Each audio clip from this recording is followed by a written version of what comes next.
All right, hello everyone. Here we are, hole 6. I already put together a really good guide for this one, so I would recommend watching that video. We're going to do very similar. We're going to be pulling down right to the midline. So whatever min club is, that's essentially what I'm just going to use. And we're going to use very close, similar strategy. I think that's the only shot that you should be doing for this hole. It's not even worth messing around with the long iron. What happens when you bring long iron is you have to start playing more wind effect because the ball is carrying at a higher trajectory now and towards max club. So there's really no advantage to doing a long iron shot because you'll just have to play more wind effect.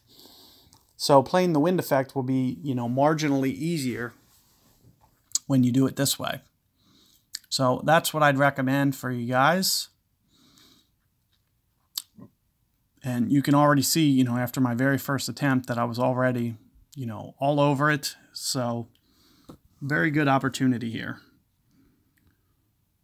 So let's take a look. I'm just going to go ahead, get this direction in right around here.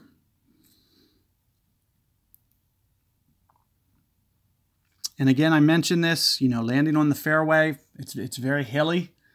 It's tough to be consistent, and that's one of the main reasons that we're going for my shot. So we can stay off that surface. It's a little bit easier. So here you'll see we get a 8.2 mile per hour wind. We'll have to make sure that we, make sure that you check mark this, and then we're just going to use the min number there. So 7.6 set up right on the fringe, essentially. Full backspin here should be enough to get to the hole.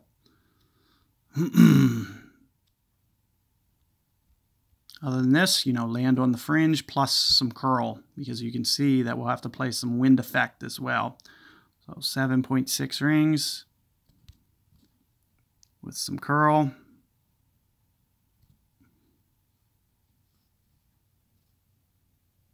And it looks like I clipped the fairway, which is going to cause my shot to just be a little off. I was, a quarter ring. So you're actually going to see that the ball pitches just a little bit different because the fairway has a different coefficient of friction that they have for this game. So you'll see that, if you set up to hit on the fringe, you really want to make sure that you're doing so. So you might just want to kind of just tweak. Another thing, I might have just slightly been short hitting that a little bit. So do keep that in mind. And just try to, be consistent. Once you have something that you're satisfied with, just memorize that land zone. And the more you kind of rehearse that same technique, it's just going to be kind of automatic for you guys to pull it off. But you could see, if, you set up to hit on the fringe, make sure that you do. Because you'll see, as I mentioned, that the pitch is just going to kind of change. It's not going to roll out at the same speed. And, if you ever want to see that, just always look at the differences between the ball guide on the fairway and then the ball guide on the fringe. You'll always see that it's pitched at a different angle. It's because, it's a different, as I mentioned, they have different coefficients of friction basically set up to where each surface kind of bounces a different way. So that's why you'll see differences. So you do want to make sure that you're hitting that correct surface, but it should give you a very good chance. You can see I almost, I was inside a cup from rolling in the other attempts. So do check that one out. Good luck with that hole, and I'll see you guys on 7.